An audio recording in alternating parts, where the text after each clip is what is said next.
Ambon bermula di mana salah satu oknum pemuda muslim dari keturunan Bugis meminta uang kepada pemuda Kristen dari Mardika.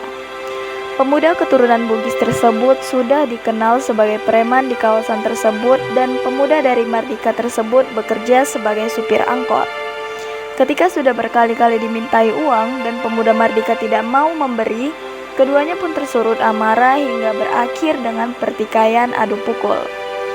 Perkelahian ini berujung hingga pemuda Mardika mengambil parang untuk membunuh preman tersebut.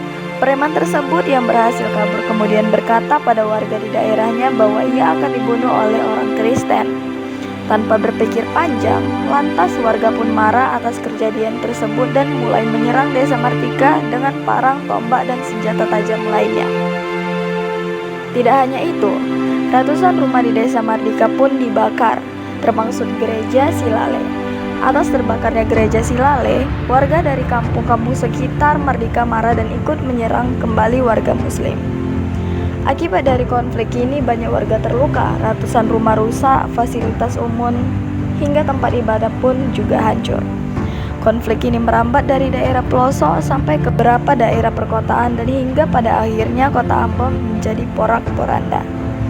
Hal ini menyebabkan beberapa perpecahan antara daerah kawasan muslim dengan kawasan Kristen di sana.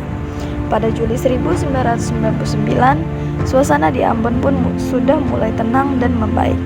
Tetapi hal ini tidak bertahan lama karena pada saat itu bertepatan dengan diadakannya pemilu di daerah Poka dan di daerah Ambon lainnya. Masyarakat juga semakin waspada akan situasi dan akhirnya menyiapkan senjata untuk melindungi diri seperti perang dan senjata tradisional lainnya.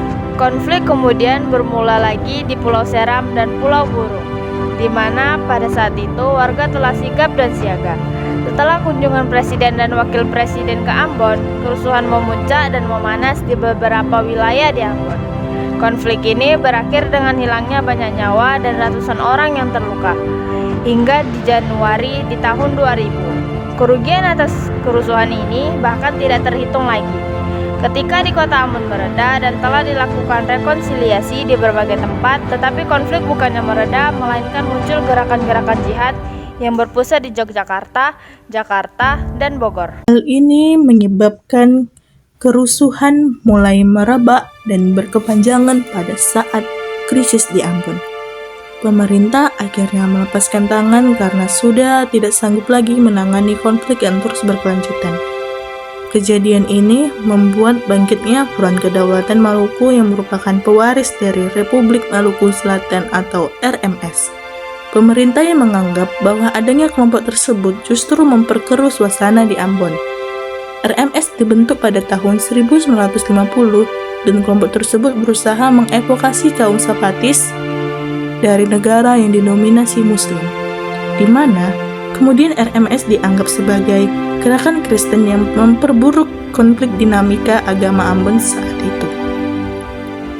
Yang lebih mirisnya lagi, konflik yang terjadi karena kesalahpahaman ini kemudian dimanfaatkan oleh oknum-oknum tidak bertanggung jawab, hanya demi kepentingan kelompok tertentu. Isu SARA ini berperan sebagai pemicu untuk mengadu dombakan dua kelompok besar dan menciptakan kerusuhan yang berlangsung lama. Setelah konflik yang berlangsung kian lama, akhirnya kerusuhan Ambon mereda dengan sendirinya. Perdamaian konflik Ambon ditandai dengan penyerahan jumlah senjata api dan bom rakitan antara dua desa pada tahun 2016. Penyerahan senjata-senjata tersebut menjadi peristiwa bersejarah dan menjadi akhir dari pertikaian berdarah di Ambon. Keadaan setelah konflik berakhir, tragedi berdarah Ambon menyisakan catatan-catatan sebagai berikut.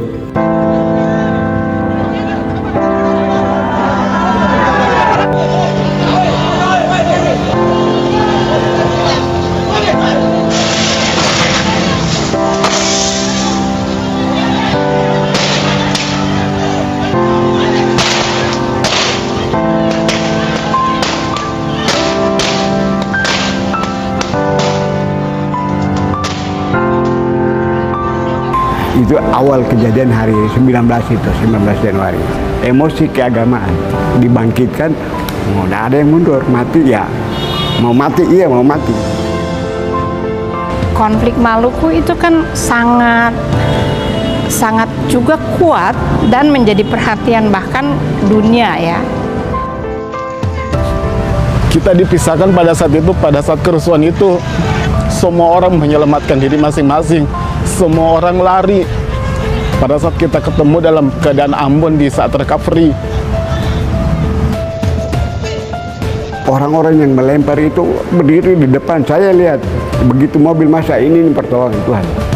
bagi kita warga kota siapapun, apalagi generasi muda yang hidup sekarang, harusnya mereka lebih paham gong ini ada karena apa sebenarnya. Konflik kemanusiaan di Maluku itu adalah salah satu tragedi konflik antar agama yang terbesar di dunia pada abad ini.